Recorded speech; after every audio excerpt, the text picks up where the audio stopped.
Fala galerinha, tudo bem? Aqui é o Aidan. Eu recebi uma pergunta nas minhas redes sociais e, como eu disse pra vocês, eu vou começar a responder aqui perguntas que eu recebo de vocês nas minhas redes sociais, no meu Instagram.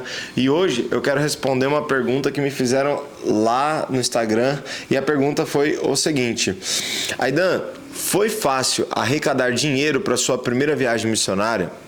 E não, gente, não foi fácil. Não foi fácil arrecadar dinheiro para minha primeira viagem missionária.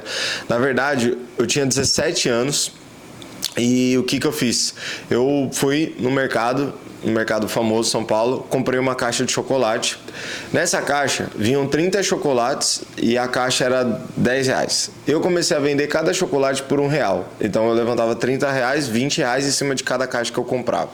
Eu comecei a vender essa caixa, no dia eu só tinha dinheiro para pegar o ônibus para voltar para minha casa, que era, se eu não me engano, 11 alguma coisa eu tinha no meu bolso. Eu comprei essa caixa de chocolate e eu não tinha mais dinheiro para voltar para casa. Então, não só para ir para a África, como eu precisava voltar para minha casa, que na época era pertinho da África, minha casa. Tô brincando. Eu morava a 2h30 da igreja que eu frequentava. Então, o que aconteceu? Cara, comecei a vender o chocolate, e aí quando eu ia vender o chocolate, o que eu falava para as pessoas? Eu falava, olha, eu tenho um sonho de ir para a África, pregar o evangelho naquele lugar, eu tenho um sonho de levar o amor para as pessoas, tenho um sonho de... Enfim, eu vendia um sonho, eu não vendia um chocolate. Então, na maioria das vezes, por exemplo, nesse dia, eu consegui comprar mais 4 caixas e vender todas as caixas. E nisso, algumas pessoas nem compravam as caixas mais. Me davam R$50, me davam R$100, enfim. Então, assim, eu... fui muito abençoado nesse período, mas não foi fácil. Eu lembro que durante um mês eu fiquei vendendo no curso da igreja, tinha um curso à noite lá, eu ficava vendendo chocolate. Na rua eu andava para cima e para baixo na avenida, de porta em porta. Tipo, tinha uma avenida grande, Santo André, Avenida Pereira Barreto, ela liga 2 municípios. Eu andava de ponta a ponta, no mínimo 3 vezes todo santo dia para vender chocolate. Então, não foi algo fácil, mas depois de um mês e meio eu tinha todo o valor da minha viagem e eu consegui ainda conhecer a África do Sul. A priori eu ia só para Moçambique, mas eu consegui ir para a África do Sul. Eu nem considero essa viagem uma viagem missionária, óbvio, né? Eu preguei o evangelho, pude compartilhar o evangelho com as crianças lá no Kids, mas foi uma viagem, como foi a minha, e eu tinha 17 anos, foi a minha primeira viagem, eu fui para aprender. Então eu pude aprender muito lá sobre, enfim, o evangelho, sobre a África, e foi muito bom. Segunda pergunta que eu recebi: qual foi o momento mais difícil que você viveu em missões? Gente, por incrível que pareça, cada país que eu fui, cada santo país que eu fui, eu tive dificuldades diferentes. Então teve país que eu tive dificuldade, por exemplo, com o transporte, teve outros que eu tive dificuldade com a alimentação.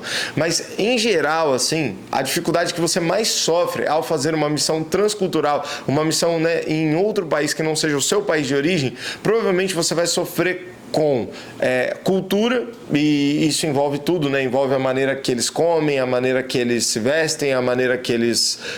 as músicas que eles ouvem. Então, cultura. Cultura é uma coisa em geral que sempre vai ser um desafio para você. A segunda coisa que eu acho que eu vivi assim mais difícil em missões, para mim, assim, foi... essa parte foi um pouco tenso, porque eu não estava tão acostumado a...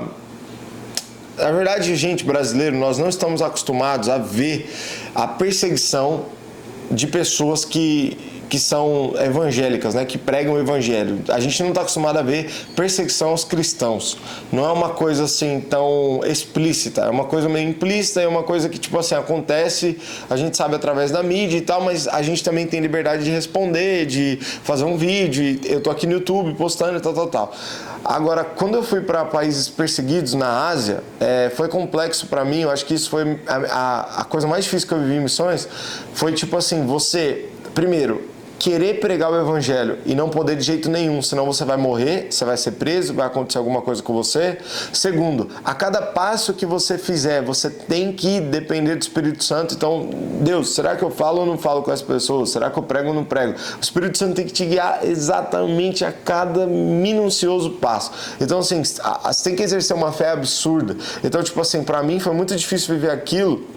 em países perseguidos da Ásia, porque, assim, eu não podia sair pregando o evangelho, camiseta eu amo Jesus, abraço grátis, eu não podia fazer nada disso, eu tinha que ter estratégia para tudo que eu fosse fazer, eu tinha que ter dependência do Espírito Santo, eu tive que ter, assim, muita vida de Deus para também não deixar o medo me tomar. Então é uma luta que você tem entre o medo, o cansaço, a depressão, a desistência, o chamado de Deus. Então, sem sombra de dúvidas, pregar o evangelho em países perseguidos foi a coisa mais difícil que eu vivi na minha vida inteira. E a coisa mais difícil que eu vivi em missões foi o dia que eu comi cachorro.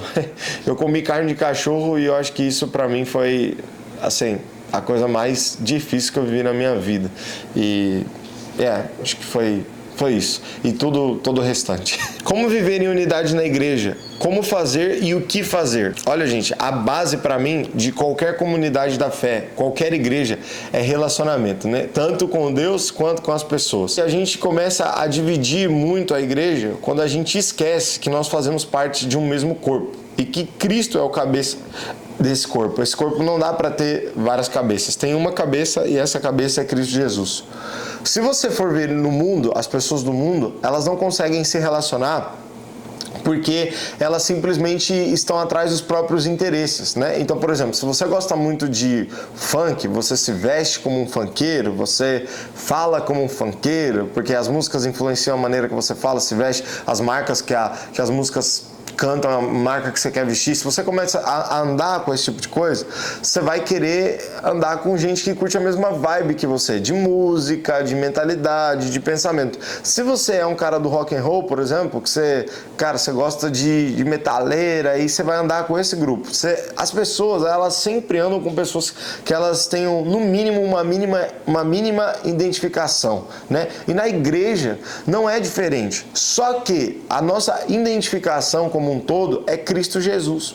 Cristo é o assunto em comum de todo mundo que está na igreja. Por isso que a igreja é um lugar onde o metaleiro, o funkeiro, o cara que gosta de pagode, essas coisas, eles podem frequentar juntos e podem se amar verdadeiramente, porque o assunto principal da igreja não são os meus gostos, não sou eu. O assunto principal da igreja é Jesus. Então, quando Jesus volta ao centro das nossas vidas, das nossas reuniões, das nossas relações, miraculosamente acontece uma unidade no corpo de Cristo. Porque quanto mais a gente se aproxima de Jesus, quanto mais foca Jesus, mais Jesus nos ensina a nos aproximarmos uns dos outros. Então, Jesus fala isso, né? Nisto conhecereis são os meus discípulos, quando amareis uns aos outros. Então, quanto mais a gente ama uns aos outros, mais nós nos tornamos discípulos de Jesus. Então, assim, nós precisamos ouvir isso da boca de Jesus, né? Para amar uns aos outros. Nós precisamos aprender com ele como amar uns aos outros. Então, quanto mais Cristo volta, quanto mais Jesus é entronizado,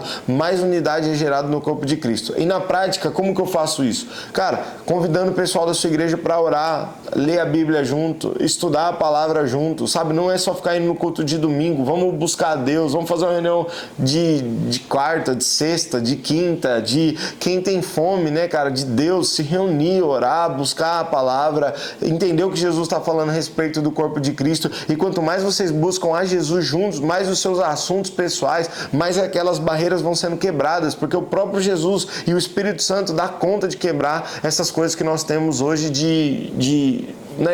eu não falo com fulano, não falo com Beltrano, estou desunido. Então traz Jesus para o centro, seja intencional em buscar Jesus e ouvir Jesus o que ele quer e saber de Jesus o que ele está querendo para a unidade do corpo de Cristo. Beleza? Vamos lá. Poderia dar dicas com relação a finanças? O Senhor tem me chamado a dar um passo de fé sobre isso. Cara, assim, a minha dica sobre finanças, eu não sou especialista da área, mas eu falei no meu Instagram que todo missionário deve aprender, nem que for um mínimo de finanças. O básico do básico de finanças é: não gasta mais do que o que você ganha. Essa é uma regra para a vida, assim. Então, não gaste mais do que o que você ganha. Se você ganha 1.000, não gaste 3.500, não gaste 2.500. Não tenha dívidas, pague as coisas à vista, tenha, né, valor para pagar à vista. E, cara, a melhor coisa que você pode ter é você fazer missões despreocupado de dívida, do que você tem que pagar no Brasil. Você está livre, sabe? Então, não gaste mais do que você ganha. Gere bem os seus recursos na questão de coloque prioridades naquilo que você vai gastar. Então, por exemplo, cara, eu quero fazer uma viagem para a África, mas acabaram de lançar um sneaker que eu gosto, um Jordan. Você sabe, coloca na balança, né? Maturidade também financeira tem muito a ver com você saber colocar na balança aquilo que é importante para você e aquilo que não é importante. Eu já gastei muito dinheiro em roupa, mas hoje roupa para mim não é uma coisa tão importante mais. Eu acho que eu passei de fase. Então hoje, por exemplo, eu comprei essa câmera que eu tô gravando, comprei esse microfone, então eu tive umas outras prioridades. E conforme a vida passa, as estações da vida vão passando, você também vai tendo outras prioridades para gastar dinheiro e fazer as coisas. Beleza? Vamos lá. Sexta pergunta. Como dar o primeiro passo relacionado a missões? Quais são os desafios com finança? Gente, eu acho que o primeiro passo é você começar a pregar o evangelho onde você está. Os primeiros passos, né? Começa a pregar o evangelho onde você está. Aprende uma nova língua, ou pelo menos a língua do lugar que você quer ir, né? Aprende inglês ou a língua do lugar que você quer ir. Tipo assim, cara, eu quero ir para um lugar na África que fala árabe. Então, aprende árabe, né? Vai estudar árabe. Pega vídeo do YouTube, aprende, entendeu? Terceiro passo de missão, você vai ter que ter recurso para fazer missão. Não dá para você pagar sua passagem sem dinheiro, né? Você tem que ter recurso. Então, como que eu vou achar esse recurso? O que eu preciso fazer? Eu vou ter que vender chocolate, vou ter que trabalhar no Lava Rápido, eu tenho um conhecimento que às vezes dá para mim levantar esse recurso através da internet, eu posso vender um curso, enfim, tanto faz. O recurso para nós, gente, que somos missionários, a gente vai ser tentado volta e meia a colocar o recurso como um Deus na nossa vida e nossa prioridade, mas os recursos devem servir à nossa visão, né? Então, por exemplo, você quer ir, eu mesmo comecei a empreender, trabalhar com marketing digital, ter uma agência, porque eu precisava de recurso para poder fazer minhas viagens missionárias com a minha esposa, porque nós dois pagamos passagem, não é barato, não cai do céu sua passagem, não cai do céu o seu visto, entendeu? Então nós acabamos, eu criei uma estratégia para ter recursos para me poder fazer missões. Então assim, você vai ter que criar uma estratégia para levantar recursos, e aí você vai ter que estudar o que você quiser estudar, no que você é boa e às vezes você quer um dinheiro rápido, então não vai dar para estruturar uma empresa agora, mas tem várias coisas que dá para você fazer rápido. Uber dá para você fazer rápido, tem tanta coisa que dá para você fazer rápido, então, enfim. E sobre as finanças, eu acho que todas as dicas que eu dei da outra pergunta aqui são dicas de finanças que você tem que considerar. E a última pergunta foi vida com Deus, devocionais e indicações de livros. Gente, isso não foi bem uma pergunta, mas sobre vida com Deus, minha dica para você ore todos os dias, busca o Senhor todos os dias. Deus quer relacionamento, então se relacione com o Pai. Lembre que Deus é um Deus presente, então hoje no seu café da manhã, na sua janta, no seu almoço, Deus está aí, e Deus vai estar sempre nas suas coisas mais básicas do seu dia, né? Comer no restaurante, quando você está feliz, quando você está triste, Deus participa de tudo isso. Segunda coisa, sobre o devocional, meu devocional, eu coloco louvor, eu leio o que eu quero da palavra, o que eu sinto de ler. Esses dias eu vou ler Gálatas, li Gálatas, mas no outro dia vou ler Provérbios, eu li Provérbios, aí no outro vou ler Salmos. Eu não tenho muita regra para ler assim as escrituras, eu meio que leio aquilo que eu estou sentindo. Às vezes eu lembro de uma passagem que vai me livrar do momento que eu estou vivendo, ou que eu preciso daquele versículo para viver, para ruminar, e às vezes eu pego um versículo, fico lendo a semana inteira. Eu não tenho regra. Indicação de livro, fora a Bíblia, obviamente, eu indico você ler um livro que para mim foi muito bom assim, quando eu li. Não é um livro tão profundo de estudo, mas foi um livro que mudou a maneira que eu enxergo Jesus e o meu relacionamento com ele, que é o Jesus do Jody Smith. Esse livro mudou minha vida, mudou meu relacionamento com Jesus, mudou a maneira que eu enxergo Jesus, e depois daquele livro, inclusive, mudou a maneira que eu evangelizo as pessoas. Foi muito bom para mim saber, né, daquele livro, saber de como o Judas mostra Jesus, e isso mudou a minha história. Beleza? Gente, obrigado por esse vídeo, obrigado por estar aqui até agora vendo eu responder todas essas perguntas.